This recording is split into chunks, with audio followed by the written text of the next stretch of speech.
You have no right to be here. This is our country. I have every right. I'm a citizen. Centennial Park shimmered in the Tennessee heat, a calm summer day. Until it wasn't. Michael Reed, a black entrepreneur with a quiet fire in his voice, sat planning a youth program to uplift Nashville's forgotten streets. But someone called him suspicious. ICE agents stormed in cuffs ready for a man who built communities, not tore them down. Blood on his lip wrists bruised, but his resolve never cracked. What they didn't know, they'd just cuffed a local hero. Can one man's truth shake an entire system? If this moves you, share it, and where are you watching from, comment. The Tennessee sun hung low, casting long amber streaks across Centennial Park as Michael Reed adjusted his blazer and looked across the open lawn. The breeze carried sounds of laughter, children's sneakers slapping the pavement, distant horns, and birdsong. It should have been a perfect morning. Michael stood near a stone bench, nodding respectfully to community leaders arriving one by one. He'd asked them here to discuss a new youth entrepreneurship program, one he hoped would cut through cycles of poverty that had gripped parts of North Nashville for generations. Michael had built 3 businesses by 40, weathered bankruptcies and betrayal, and now at 46, his focus had shifted. Impact drives us forward, he always said. As he handed out flyers, a white jogger passed phone pressed to her ear. She glanced at him, slowed, and veered to a bench 10 feet away. Michael didn't notice. He was too deep in a conversation about zoning laws with Councilwoman Ruiz. A few blocks away, ICE agent John Klein adjusted his belt as the radio crackled in his cruiser. Suspicious black male. Backpack, Centennial Park. His eyes narrowed. Copy, he said, tossing his coffee aside. His partner, Agent Sarah Kim, glanced at him. That park is full of families, she muttered. Probably nothing. Klein didn't care. Michael heard the tires before he saw the unmarked vehicle screech to a halt near the fountain. He glanced up. A white man in tactical gear and mirrored shades stormed out. "Hey," Klein barked. "ID. Now." Michael blinked, confused. "Excuse me." Klein's boots crunched the gravel as he approached, hand hovering above his hip. "Papers. Immigration status." Michael looked around, heart thudding. "I'm a U.S. citizen, born right here in Nashville. I'm an entrepreneur. We're meeting about a program to—" "Not likely," Klein growled, stepping closer. A child clutched her mother's hand nearby. Whispers spread. Ruiz stepped back. Michael raised his voice. "You're mistaken. This is a public park." Klein sneered. "You think that means you're safe?" Sarah. Kim stepped out slowly, frowning. Her hand hesitated near her utility belt. She scanned the scene. Children. Strollers. Community leaders in suits. "Sir, please don't escalate," Michael said, voice steady. But Klein was already past escalation. "Fraud," he snapped. "I know your type." Michael didn't flinch. "I build communities. I employ veterans." Klein swung. It was sudden, a blur of rage. Michael ducked instinctively, but not fast enough. The punch grazed his cheekbone. A sharp crack, then warm blood dripped to the ground. The crowd gasped. Sarah's hand shot forward. "John, stop."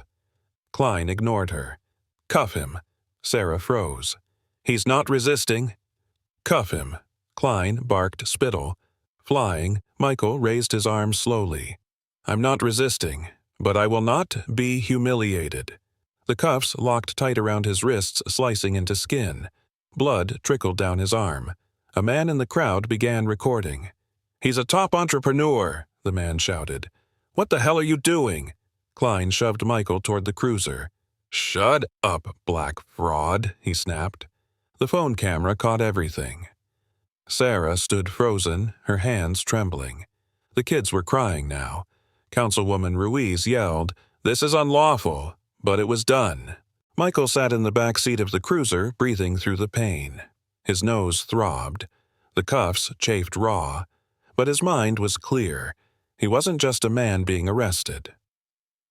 He was a symbol, and someone had just lit a match beneath the wrong one.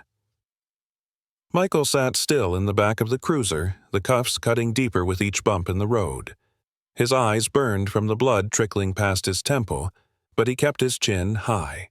Through the smudged window, he watched the summer park slip away, the last image being a group of teenagers holding up their phones, mouths open in disbelief. Their eyes weren't just witnessing, they were remembering. Inside the car, Agent John Klein muttered something about national security punching numbers into a battered ice tablet. Sarah Kim sat silent in the passenger seat, her knuckles white as they passed the mural of black civil rights leaders on Jefferson Street. She didn't dare meet Michael's eyes in the mirror. At the detention center's intake door, Klein tugged Michael from the car like he was a stray dog. "Get moving." Michael stepped forward slowly, the soles of his shoes scraping the concrete. His vision swam slightly, but he walked with the calm of a man who had weathered worse. Inside, the hallway reeked of disinfectant and dried sweat. The lights flickered overhead, casting long shadows along the peeling linoleum. A guard raised an eyebrow. "What's the charge? Illegal presence? Possibly forged ID," Klein said, handing over the entrepreneur's wallet without blinking. Michael spoke up. "That's my real ID. That wallet has my business card tax documents, my company logo." "Quiet," Klein snapped. "You'll get your chance." They led him down a hall to a holding cell barely larger than a janitor's closet. Inside, two men sat slumped against opposite walls, their eyes vacant. One coughed violently. Michael stepped in and sat on the edge of a metal bench, blood drying on his upper lip. The door slammed behind him. The hours passed slowly. Time measured only by flickering lights and low murmurs of suffering. His mind wandered. He thought of the youth program proposal sitting unread in his laptop of his mother's garden, where he used to plant lavender of the interns in his office who looked up to him like he'd already changed the world. He whispered under his breath, "I will not be erased." Elsewhere, the video began to spread. A clip, less than 30 seconds, posted by a young man named Isaiah who had recognized Michael from a city newsletter. "This icy agent just assaulted Michael Reed." The caption read, "He builds jobs for kids in our city. Now they've got him in cuffs like a criminal. Within hours, it caught fire." A Nashville-based activist reposted it. Then a journalist. Then a local councilwoman. By sunset, the mayor's press office had received 15 statements from community organizations demanding answers. The Tennessean posted a headline that read, "Beloved entrepreneur detained ICE cites suspicion." Outside the detention center, a small group began to gather. Some held signs, others candles. A woman with gray braids wore a t-shirt that read, "We build you detain." Insid Michael's silence cracked just once when an officer came to photograph him. "I want my attorney," he said firmly. "We'll get to that," the officer replied, barely glancing up. "I said I want my attorney now. You've made a mistake." "No one's above the law," the officer muttered. Michael leaned forward slightly, his voice low but resolute. "That's right, and neither are you." By midnight, the crowd outside had grown to over 100. Some brought folding chairs. One man began playing soft jazz on a trumpet. Reporters circled the block. Every 5 minutes, someone chanted "Free Michael Reed." And somewhere in Memphis, a woman named Denise Caldwell Michael's friend and attorney saw the video in her inbox. Her eyes narrowed. She pushed aside her wine glass, stood up, and began packing a briefcase. She didn't say a word. She didn't need to. The fight had begun. Michael awoke to fluorescent buzz and aching wrists. His arms had gone numb during the night, pinched tightly in the cuffs while he leaned against the cement wall. A soft, rhythmic thudding echoed from somewhere down the corridor. Maybe footsteps, maybe someone banging for help. He exhaled through his nose and sat up straighter. His mind wandered briefly to his niece's graduation last spring. He remembered the pride on her face, the words she spoke, how she wanted to run her own community farm just like Uncle Michael built his first co-op bakery in Edgehill. That pride kept him upright now. A guard passed the bars without looking in. Michael called out, "I'd like to speak to my lawyer." No answer. "Denise Caldwell, she'll be here." Still nothing, but he knew. Denise didn't sleep through injustice. She had been the first to believe in his second chance after a failed startup nearly bankrupted him. She'd handled every zoning hearing, fought off every slumlord lawsuit, and sat beside him the day he was named Entrepreneur of the Year. She would be here. And right now, she was halfway down I-40 in her Toyota Corolla, hands clenching the wheel.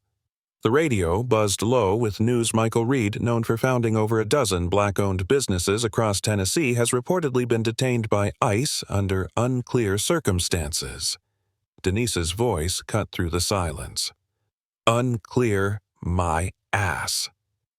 Back in Nashville, the detention center brimmed with unease. Sarah Kim sat in the break room staring at a half-eaten bagel.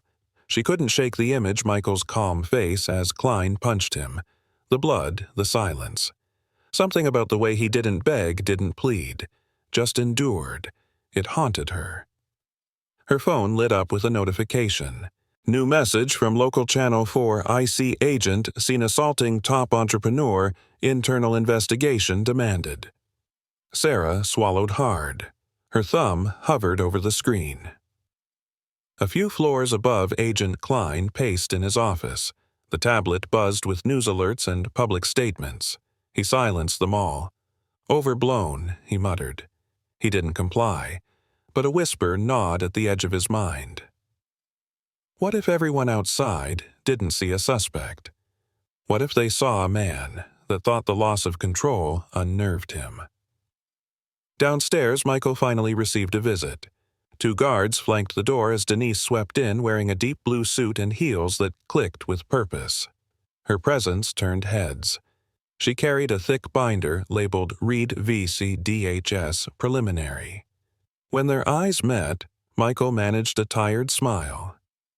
"You took your time," he said softly. "I hit 90 on the freeway," she replied. "Let's make this quick."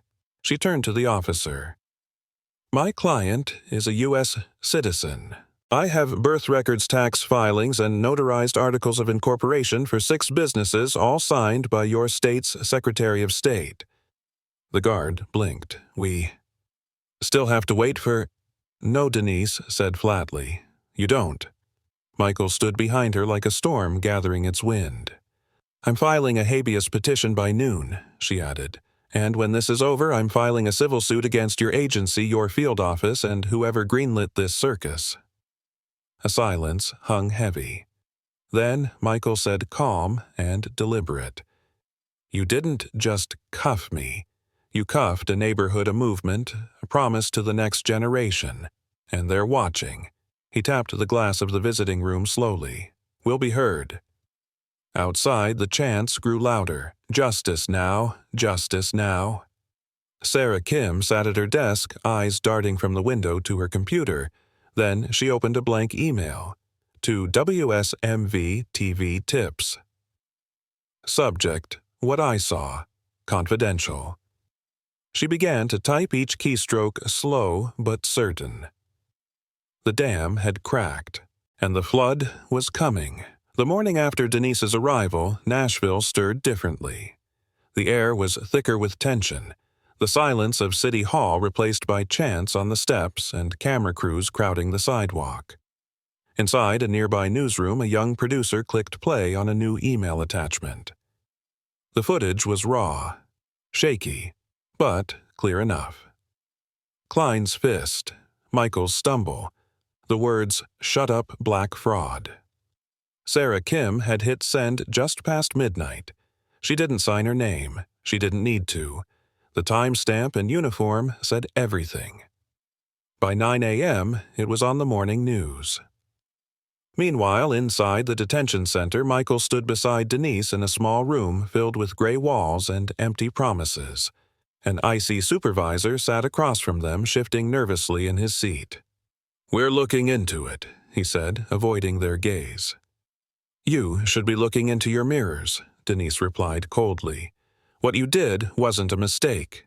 It was a violation of civil rights. Michael added, "You detained a black man in his hometown without cause, without verification, and you did it on camera. You think this ends with a form?"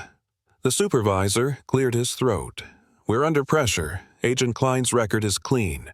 We were responding to a call." Michael leaned forward. "You mean a call from a woman who got nervous seeing a black man talking business in a public park? That's not pressure. That's racism dressed up as protocol." Outside, the protests doubled. Local business owners came carrying signs that read, "We are Michael Reed." Students from Tennessee State University arrived with matching shirts. A minister knelt beside a city trash can praying out loud with tears in his voice.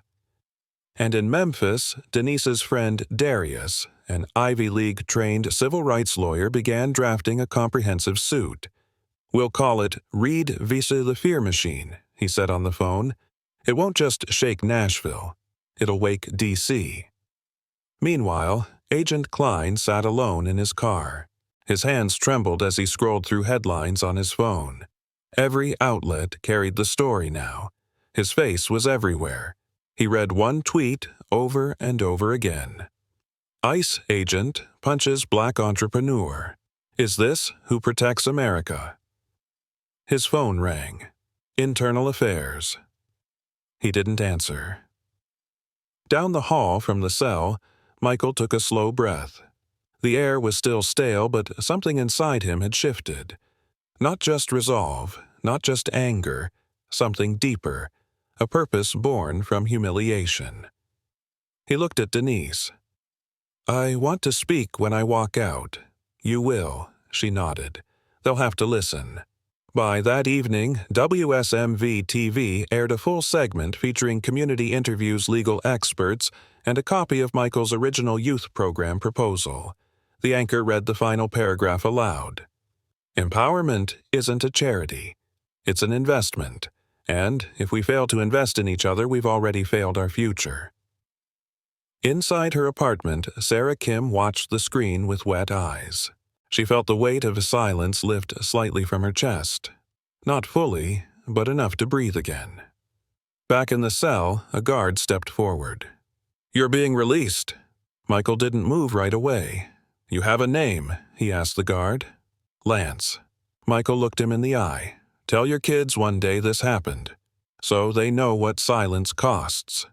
Then he stepped forward, back straight, wrists sore but no longer bound. Outside, the crowd erupted, not just in cheers, but in purpose. Michael Reed walked down the steps of that building like a man returning from war, not in pieces, but forged into something harder than steel. He raised his voice. "This is not the end of something." He scanned the faces, some smiling, some crying, some just standing in awe. "This is where we begin again." The city didn't sleep that night. Protesters stayed camped outside the detention center, their chants drifting through the dark like hymns of resistance. Someone brought hot cocoa in a battered thermos. A teenager passed out candles with quiet reverence. An old woman in a red head wrap murmured prayers beneath her breath. Inside a makeshift media tent, a local news anchor repeated the same line on the hour: "Michael Reed, community builder, entrepreneur. Citizen, still no formal apology from ICE." In the cold halls of the regional IC office, Agent Klein paced. His jaw clenched as he stared at his reflection in a vending machine's glass. He hated how small he looked under the flickering lights. The quiet murmurs of his colleagues didn't help. "He's a public figure now," one whispered. "Agent Kim leaked that video," another muttered. "She's finished." But what none of them knew, Sarah Kim had already started something. She didn't speak to anyone the next morning. She left her badge on the desk and drove to a quiet cafe in East Nashville, where a young WSMV journalist named Tamika was waiting with 2 lattes and a recorder. "I just want to tell the truth," Sarah said. He didn't fight. He didn't yell. He stood there like someone who already knew this wasn't the first time the system tried to erase him. Tamika clicked record. Meanwhile, Michael stood in his apartment near Fisk University, his hands gripping the edge of his kitchen sink. The bruises had darkened on his face, purple, stretching under one eye, but he hadn't looked in a mirror since walking out. He didn't need to. His phone buzzed every few seconds, texts, voicemails, interviews, donations. His nonprofit's inbox was flooded. The mayor's office had left 2 voicemails asking for a conversation, but Michael wasn't rushing to answer anyone. Instead, he sat down with a pen and notepad. At the top of the page, he wrote one word, legacy. Then he wrote, "We build in silence. We survive out loud." He thought of the boy who shouted his name that morning in the park, of the teenage intern he'd promised a summer job, of his father's hands laying bricks after church to fix neighbors' steps for free. He would make this moment more than a headline. Back downtown, Denise stood on the courthouse steps. Her press conference had no teleprompter, no podium, just her voice. "My client is not seeking revenge. He's demanding accountability. We're filing a civil rights lawsuit in federal court, because what happened in that park wasn't random. It was a pattern, one we intend to break."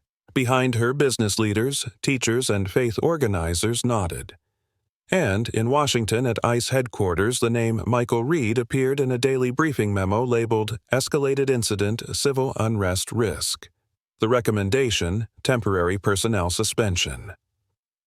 Agent Klein was pulled from active duty the next day. He received the notice at 3 p.m., sealed in a manila envelope. No meeting, no handshake, just a signature line and an empty hallway. He slammed his fist against the locker door and shouted into the metal, over one guy, but even he knew. It wasn't just one guy anymore. It was the hundreds chanting outside his office. It was the thousands sharing the video. It was the silent nod Sarah Kim gave herself in the mirror before submitting her resignation letter, which read only, "What you protect says who you are." And it was Michael Reed writing quietly at his kitchen table, preparing to return not just to business, but to battle. The kind built with truth. The kind that doesn't retreat. Michael walked into the community center on Jefferson Street like a man returning to sacred ground. The old hardwood floors creaked beneath his steps. Paint peeled along the baseboards. Flyers curled on bulletin boards from a youth poetry night months past. But to him, this place was more than aging walls. It was history wrapped in breath. Dozens had gathered in folding chairs. Not press, not politicians. People. The ones who'd opened their barbershops with microloans he helped secure.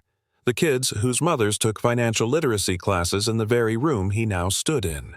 Every eye turned as he stepped up to the front. Denise sat quietly near the back notebook on her lap. She didn't speak. She didn't need to. Michael's voice, when it came, was gravel and thunder. "I was born 5 blocks from here. My mother cleaned houses. My father laid concrete. They raised me on 2 truths. Do right by people and never forget where you came from." A few heads nodded. "I built my first business with $68 and an idea," he continued. "And last week I was dragged across a sidewalk like I was a criminal, not because of what I did, but because of what I look like." He paused. "You've seen the footage. You've read the headlines. But I'm here to tell you this moment is not about me. It's about what happens next." He glanced toward the back wall where an old photo of his parents hung beside a faded community grant plaque. "We can't afford silence anymore," he said. "That's why I'm launching the Justice Seed Fund, a $1 million commitment to grow Black-owned businesses right here in Tennessee. We won't just respond with protest. We'll respond with power." Applause broke out sharp and emotional. In a small room upstairs, 2 high school seniors live-streamed the speech. One wiped tears from her cheeks. The other typed into the chat. "He's not just talking, he's doing." Elsewhere in the city, the ripple spread. Agent Sarah Kim watched from her apartment, a box of her ICE-issued gear beside her. She clicked, paused, leaned back, and whispered, "Thank you." Klein watched too. Jaw tight, eyes scanning for weakness. but there was none. Michael stood tall, his arm raised in a simple salute, not of military, but of memory. For every kid told they look suspicious. For every elder who clutches their purse tighter when they walk into a bank. For every parent who teaches their child what to do when not if they're stopped. This is for you. That night, Hatter Justice Grows began trending. By morning, the first donation had come in from a black farmer in Georgia. Then, a retired teacher in Ohio. Then, a Navajo artist from Arizona who simply wrote, "We believe you." In a cramped ICE meeting room in D.C., a director slammed the pause button during a review session. "This is a PR nightmare," he growled. Another agent replied, "No, sir, it's a reckoning." At her desk, Denise sifted through a flood of emails from other civil rights attorneys. She opened one from an old law school professor. History remembers who spoke, but it never forgets who stood. Outside her window, the Nashville skyline shimmered in morning haze. Somewhere, a construction crew poured the foundation for a new grocery co-op, one funded by Michael's initiative. Down the block, a mother walked her son to school, her hand tighter on his backpack, her eyes a little less afraid. Because something had changed. Not everything, not yet. But enough to start again. The ICE office on Dederick Street buzzed with unease. Sarah Kim sat stiff at her desk staring at the file in her hand. The top corner read Michael Reed, status under review. Underneath, Agent John Klein's incident report told a version of events no one believed anymore. Non-compliant, verbally aggressive, possible ID forgery. Sarah read it again and again, the words bitter in her mouth. She'd seen the truth with her own eyes. She'd felt the tension in Michael's voice when he said, "I'm a U.S. citizen." She'd seen Klein's fist land, and now Klein was silent, hidden behind administrative leave. But silence doesn't erase guilt. Sarah rose from her desk and walked to the small internal affairs mailbox. She slipped in an envelope with a flash drive and a handwritten note. Footage discrepancy. Possible violation of protocol. No signature, just the truth. That same afternoon, Michael sat in Denise's office surrounded by a stack of printed headlines. Community icon detained. Nashville, entrepreneur assaulted. Justice, or just surviving. Denise rubbed her temples. We've got momentum, but if we don't move precisely, they'll bury it in red tape. Michael leaned forward. Then we keep pressing. She hesitated. There's something else. What? She slid a sealed envelope across the table. Inside were photographs, Michael's bruised face, his wrist swollen from the cuff's blood on the collar of his shirt. Accompanying them was a formal document, Civil Action 22 to 1591. U.S. District Court, Middle District of Tennessee. Denise tapped the header. It's time. Michael exhaled slowly. Not relief, something deeper. He stared at the words for a long moment before whispering, "All right, let's show them what dignity looks like." Across the city, a protest flared outside City Hall. College students, business leaders, church choirs, they came together like pieces of a quilt. One woman raised a poster that read, "You can't detain purpose." Inside a shaded sedan parked nearby, Agent Klein watched from behind tinted windows. He clenched the steering wheel, his jaw twitching. He'd been warned by superiors to stay low, but watching Michael become a symbol of change, it curdled in his stomach. The next morning, Michael received a call from a number he didn't recognize.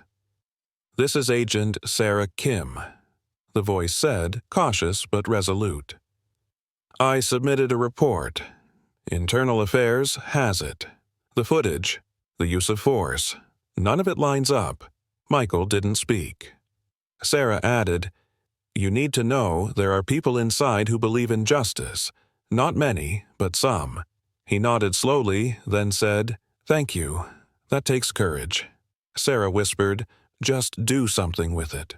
Meanwhile, Denise's legal team grew. Volunteers from 3 states offered their help.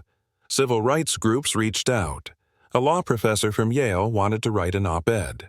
Michael remained calm in the eye of it all, like a man who'd walked through fire and came out carved with purpose.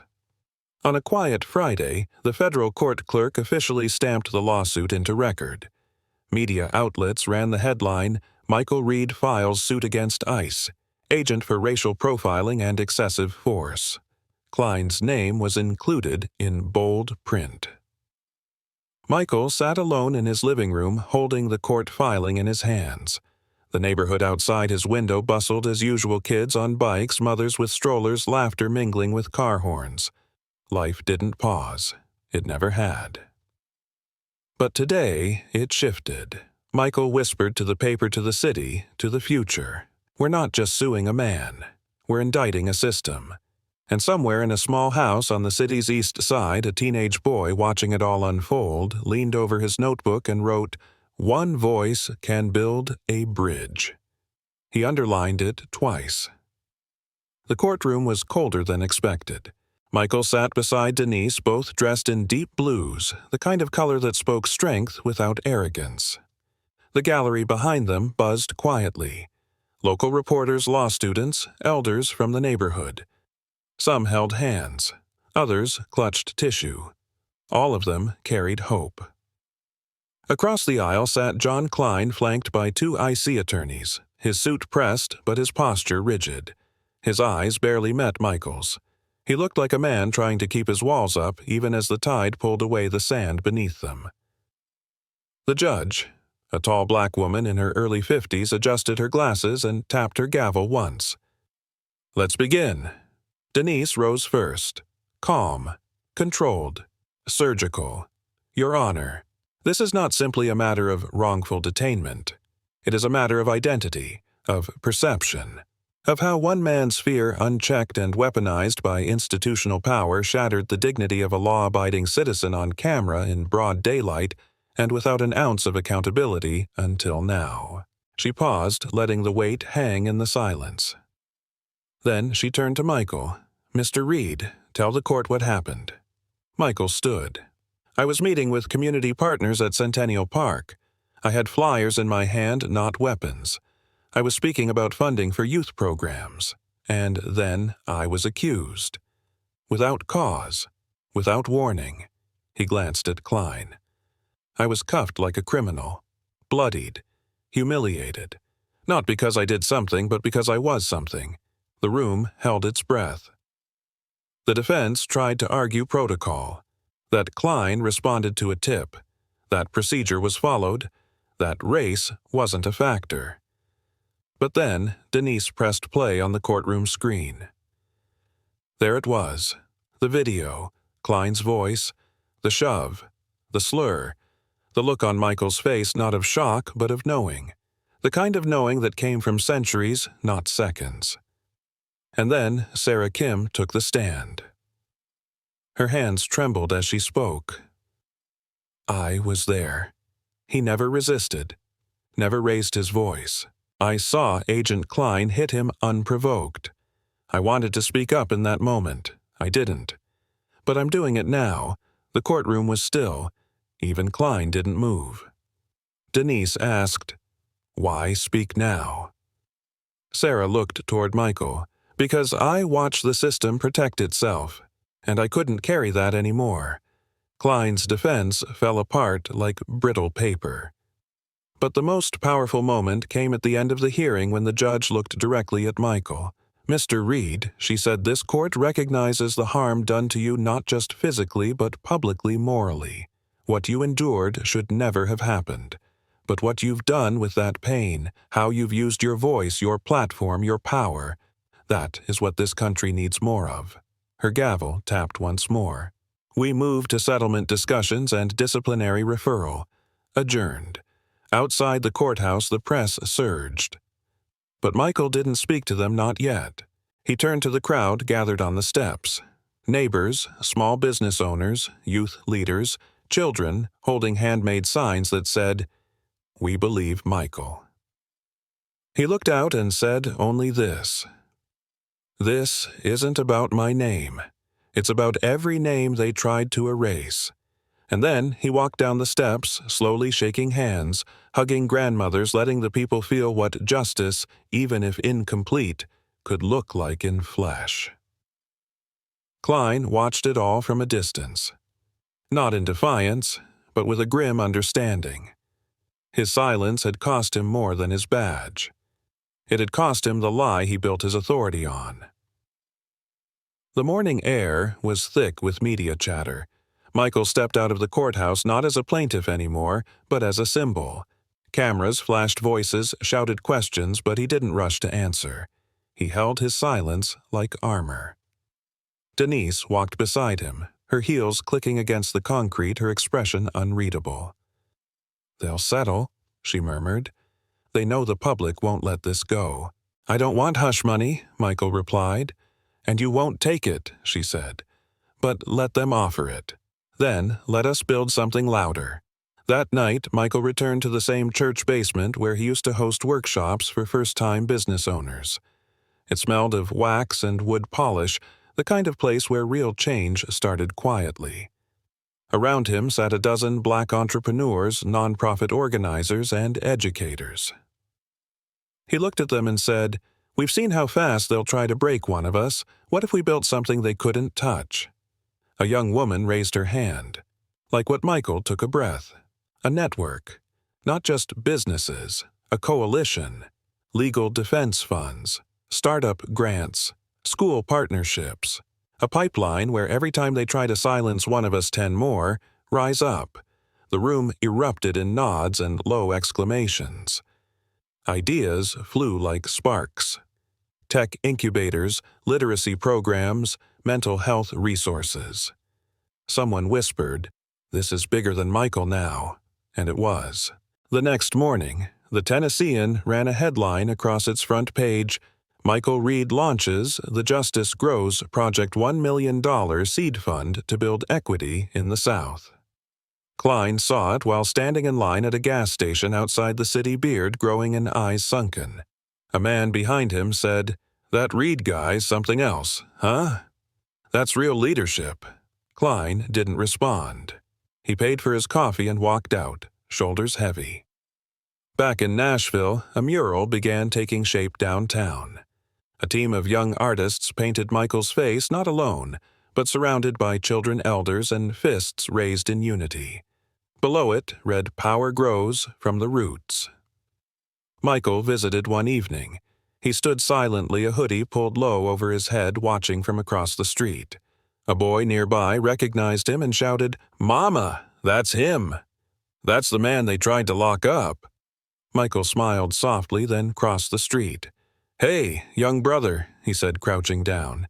"You draw." The boy nodded, a little. Michael handed him a notepad from his coat. Then, "Keep drawing. They can't erase what we create." Meanwhile, Denise finalized the next lawsuit, this time aimed at broader IC procedures. Internal documents had leaked. Racial profiling wasn't a fluke, it was strategy. "This is the next front," she told her team, "and we fight with everything." At the same time, universities began inviting Michael to speak. First at Fisk, then TSU, then Vanderbilt. In every auditorium he told students, "This country's always underestimated the quiet ones, the builders, the kids with sketchbooks and side hustles and deep hearts, but we're the ones who last."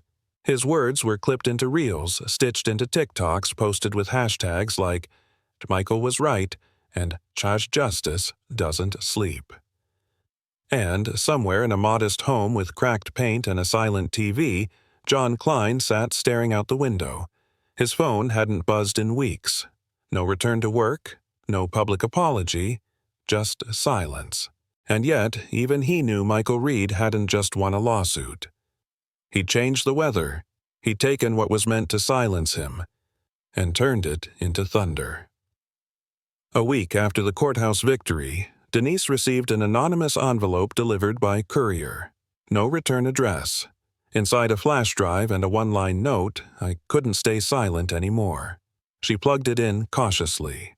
The folder contained internal IC memos, email chains, and a flagged training document titled Indicators of Risk.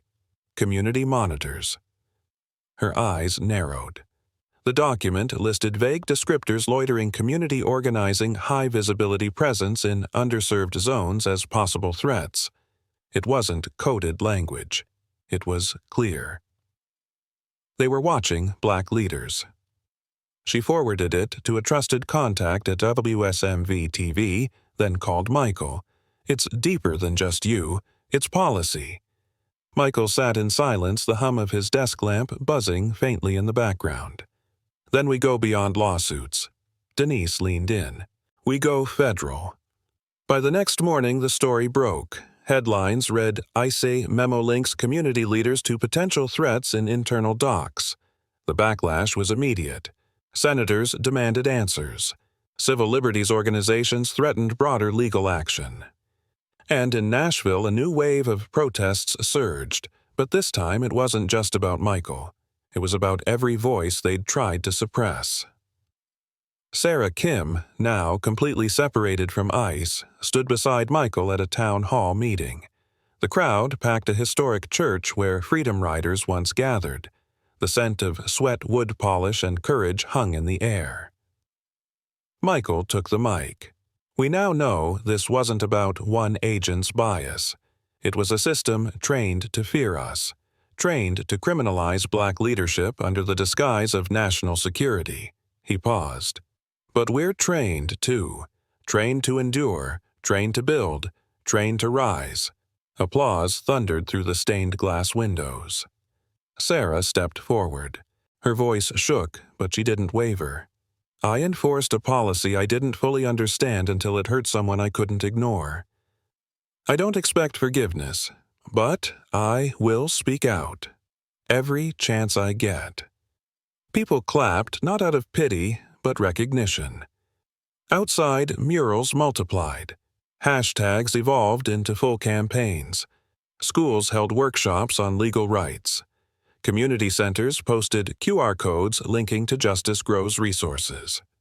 And behind the scenes, Denise and her legal team filed a federal motion requesting a Department of Justice investigation into discriminatory surveillance practices. It wasn't just symbolic. It was systemic. Meanwhile, Michael returned to the classroom this time as a guest lecturer at Vanderbilt's School of Business. He stood before a sea of young, eager faces. I used to think the fight was just about ownership, land buildings, businesses. But it's also about space. The space to exist without being hunted. The space to lead without being watched. A student raised her hand. What if they try to come for you again? Michael smiled gently. Then I'll already have an army ready. That night, while reviewing his speaking notes, his phone lit up with a call from an unfamiliar D.C. number. He answered cautiously. This is Special Counsel Reyes, Department of Homeland Security. We've reviewed the leaked ICE files. I'd like to meet. Michael's voice stayed calm. About what Reyes replied. About rewriting the rules. Michael didn't answer immediately. Then he said, I'm listening. In that moment, it wasn't just that he'd survived the system. He was being invited to change it.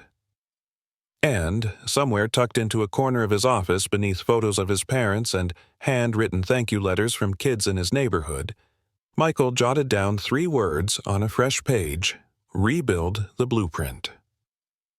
The meeting with Special Counsel Reyes took place inside a quiet federal building just off Constitution Avenue. No cameras, no podiums, just a round table, a pot of stale coffee, and the scent of new carpet. Michael arrived early, dressed not in a suit but in a gray sweater and slacks. He came not to impress, but to be heard. Reyes, a Latina woman with sharp eyes and a slow, deliberate tone, greeted him with a firm handshake. Mr. Reed, thank you for coming. I came because you said you were ready to talk policy. Not just apology, Michael replied. She nodded. We are, but this conversation won't be easy. Change at this level never is. Over the next 2 hours, they walked through documents, drafts of potential reforms, a proposed overhaul of internal risk profiles, a pilot program to partner with local communities instead of targeting them. Michael read slowly, pausing often. "You want me to sign on as a consultant?" he asked. "More than that," Reyes said. "We want you to help shape how ICE engages with public leaders, especially in Black and brown communities." Michael leaned back in his chair. "And what about Klein?" Reyes hesitated. "His clearance has been revoked. He's under internal review. But if you're asking whether we'll make him the scapegoat for a culture that trained him to act like that." "No. We're aiming higher." That answer settled something in Michael's chest. "I'll do it," he said. "But on one condition." Reyes raised an eyebrow. "This isn't a PR move. We don't slap my name on a policy and call it equity. I want real authority. Community oversight. Black legal scholars in the room. I want access to the blueprint." She smiled faintly. "Then let's rebuild it." Back in Nashville, Denise stood on the steps of City Hall with local organizers. They were preparing a press release about the next phase of Justice Grows community legal clinics in 6 southern cities. When Michael called, she put him on speaker. "You're on with the whole team," she said. Michael's voice rang through the line. "We're not just changing the conversation, we're changing the rules. I'm coming home with federal backing to launch a national equity task force. Nashville's leading it." Cheers broke out. Someone wept. A high school intern pumped her fist in the air. That weekend, Michael spoke at Fisk University. The chapel was packed, students lining the walls, faculty standing in the back. He walked to the pulpit slowly, then placed a folded sheet of paper on the lectern. "I came here today, not to speak about pain," he said, "but about power." He paused, letting the words land. "They tried to lock me in a cell built by fear, but we cracked it open, and now, from that crack, something new is growing." He looked toward the students. "You are not problems to be managed. You are blueprints to be honored." Outside, the mural downtown had grown. It now stretched across half a city block. In bold script beneath the portrait, "Don't just march, build." And in a quiet neighborhood miles away, John Klein watched the news from a cracked leather chair. His badge was gone. His pension frozen. No press release bore his name, but his actions had rewritten a policy, reshaped a federal office, and unintentionally made space for justice to bloom. He turned off the TV. There was nothing left to say, but for Michael Reed, it was just the beginning. Michael stood at the edge of Centennial Park, the same stretch of grass where it all began. The sun poured gold across the fountain. Kids darted between trees, and laughter floated through the summer air like it had no memory of pain. But Michael remembered. And today, so did the city. Rows of folding chairs faced a stage draped in a deep blue fabric. A podium stood at the center, surrounded by flowers, banners, and a brass plaque waiting to be unveiled. People packed the seats: activists, students, business leaders, clergy, veterans, and elected officials. Some had been with him since the first spark. Others had only just learned his name. But all of them came for the same reason. They came to honor the fight that wouldn't back down. A young violinist finished her solo. Denise took the mic, her voice strong and proud. This park saw injustice, and it saw resistance. Today, it becomes sacred ground. She stepped aside. Michael walked up slowly, his heart full but steady. He gripped the podium and looked out over the crowd. "A year ago, he began, I stood right here and had my freedom stripped in front of a crowd. I was called a fraud, a threat, a problem." He let that truth linger, but I wasn't the first, and I knew I couldn't be the last. So I made a promise not just to myself, but to every kid watching, every elder, praying, every voice trembling in silence. He turned and nodded to the artists who pulled the cover from the plaque. Etched in bronze. Where Michael Reed stood for justice. June 2025. May we all stand even when it shakes us. The crowd erupted in applause. Michael continued. "This isn't about me. It's about systems we can rebuild. About neighborhoods we can empower. About laws we can rewrite if we refuse to be quiet." Behind him, a group of teens held signs that read, "Justice grows," and "Rebuild the blueprint." One of them, a girl named Alyssa, whispered to her friend, "I'm going to be a lawyer, like Ms. Caldwell." Michael ended with a vow. "Let this ground remind us injustice might find us anywhere, but so can courage, so can love, so can change." He stepped down, and as he walked past the front row, an elder took his hand with both of hers and said, "You gave us something we didn't know we still had." That night, news outlets played the ceremony on every screen, but it was the video of Alyssa speaking to a reporter that went viral. "My generation's not waiting anymore," she said. Michael opened the door. "We're running through it." Across the country, other cities called to replicate the Nashville model. Community equity boards, embedded legal clinics, real-time oversight of IC activity. What began as a protest had become a movement written into policy. Denise's phone rang non-stop. Sarah Kim began speaking at universities about accountability inside institutions. And Michael, he traveled town to town, not just to speak, but to listen. He met barbers who trained teens and business teachers who turned school libraries into safe spaces, and farmers investing in food co-ops for low-income families. Everywhere he went, he asked the same question: what do you need to grow? He was no longer just an entrepreneur. He was a gardener of futures. And back in Nashville, a new center opened the Reed Center for Community Resilience. Its first class of fellows included a former detainee, a high school debate champ, a local mechanic, and a black mother who'd lost her son to police violence but found healing in policy work. They weren't famous. They were what change really looked like. Quiet, steady, unshakable. The kind that builds long after the cameras are gone. The courtroom lights were dimmer than usual that day, though maybe it was just the weight of what had come before. Klein sat rigid behind his defense table, his eyes fixed on a spot on the wall that never moved. He hadn't spoken to the press in months. His attorney had urged silence. But the silence had turned from strategy to sentence. He knew it. Everyone knew it. Michael sat across the aisle not with vengeance, but with purpose. His face was calm, unreadable.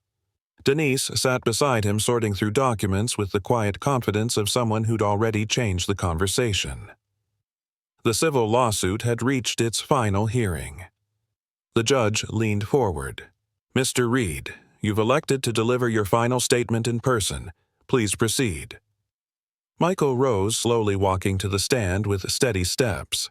His voice, when it came, was low but undeniable. "I don't stand here for revenge," he began. "I stand here for the child who saw me cuffed in that park and asked their mother if I was dangerous. For the woman who told me her son now flinches when he sees flashing lights. For the man who said, 'I thought I was safe once I had a suit on.'" He looked toward Klein, but not at him. "I didn't file this suit to punish a man. I filed it to put a crack in a system that protects ignorance with policy. A system that taught fear instead of fairness." He paused, letting the words breathe. "I've already rebuilt my name, but this isn't about just names. It's about the power behind them. This court has the chance to say not just with words, but with precedent that dignity is not negotiable. That harm, even when dressed as procedure, has consequences." He stepped back. The courtroom held still. When the ruling came, it was clear and sharp. Findings in favor of the plaintiff Michael Reed. Damages awarded. Mandated review of ice field conduct policies. The court further recommends disciplinary review of Agent Klein by federal oversight. Klein didn't flinch. He only lowered his head slightly, a man who had spent too long believing a badge made him untouchable. The badge was gone now, and all that remained was silence. Outside, reporters surged, but Michael didn't stop for questions.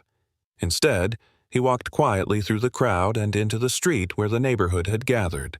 No banners, no chants, just presence. A middle-aged man handed him a small envelope. "It's from my daughter," he said. "She's 12. Wrote it after she saw your speech. Michael opened it later that night. It was a drawing. Him standing in front of a classroom surrounded by kids smiling. At the top, in uneven handwriting, "You're the reason I'm not scared anymore." He held the paper for a long time. That weekend, Nashville held a community celebration, not a parade, but a block party. Food trucks lined the street. Gospel music spilled from speakers. Elders danced on porches. And in the middle of it all stood Michael, greeting every person like family. At one point, a young man approached him quietly. "I used to sell weed on the 12th, he said. "Didn't think I had options. But after all this, I'm starting a landscaping business. Gonna register it Monday." Michael shook his hand firmly. "Call me when you do. I'll be your first client." Denise looked on from a distance, her arms crossed, eyes soft. "This," she whispered to herself, "is how we win." The sun dipped low, casting long shadows down the block, but the people weren't walking away. They stayed. They lingered. They laughed. Because the justice they'd waited for hadn't just come in court documents or speeches. It had come in community, in belief, in finally being seen. The sun rose gently over Nashville as the city prepared for an unveiling unlike any before. At the heart of the Centennial Arts Plaza, a new installation stood covered in white cloth, its base surrounded by fresh lilies and letters folded in half notes from children, business owners, survivors, and students. At the front of the crowd stood Michael, dressed in a crisp gray blazer and open collar shirt, no tie, no armor. Just presence. Next to him stood Denise, her hand resting briefly on his shoulder. Behind them, a choir of local high school students stood ready. This was not a day for politicians or handshakes. It was a day for testimony, silent and seen. The mayor stepped forward to introduce the piece, but Michael raised a hand. "Let me." The mayor stepped aside. Michael took the microphone and looked around slowly. He spotted familiar faces. Tamika from the news station. Sarah Kim standing quietly with her parents, the young boy from the mural, and elders who had prayed him through the storm. "I don't need to tell you what happened," Michael said. "You already know. You were there in spirit, in voice, in fight." He gestured toward the cloth-covered sculpture behind him. "This isn't a monument to me. It's a monument to we. To the people who stood when it was dangerous, who filmed when it was risky, who stayed loud when the system begged for silence." He nodded to a student in the choir. "Take it down." Two students pulled the cloth away to reveal a life-sized bronze sculpture not of Michael in a suit, but of a man in handcuffs, one wrist broken free and stretched outward, palm open. A young girl stood beside him, looking up not with fear, but determination. Behind them, the inscription read, "Truth held its ground." So we built on it. Gasps echoed. Then tears. Then applause. The choir began singing, "A Change Is Gonna Come," and as the crowd joined softly, Michael stepped back, giving space for the sound to rise. For the story to live outside him now. Later that evening, he returned to his neighborhood for a much smaller gathering, just a few folding chairs on the porch of a home he helped renovate years ago. The air smelled like baked chicken and fresh soil. No press, no speeches. A little girl climbed into his lap and whispered, "Mama said you changed the world." Michael smiled. "I just told the truth." She frowned. "But that's not easy." He laughed quietly. "That's exactly why it works." As night fell, Denise joined him on the porch steps. Department of Justice confirmed they're auditing every Southern Ice Field office, starting next month. Michael didn't react big, just nodded. "Good." She sipped her tea. "You ever think about what's next for you, I mean?" "After this?" He looked up at the stars. "I thought this was the after." She nudged him. "No, friend. This is the seed." He chuckled. "Maybe I'll teach. Or write. Or just finally sleep." Denise leaned back. "You earned all three." Somewhere, a wind chime danced softly, as if even the breeze was lighter. Across the country, a generation of organizers, students, and dreamers now cited Michael Reed when asked about leadership. Not because he ran for office, not because he chased the spotlight, but because he stood in the dark, bloody, humiliated, and unbroken, and chose to build instead of burn. The blueprint he drafted didn't come with titles. It came with courage. And as the last voices faded and porch lights dimmed, Michael closed his eyes beneath a sky that finally felt open.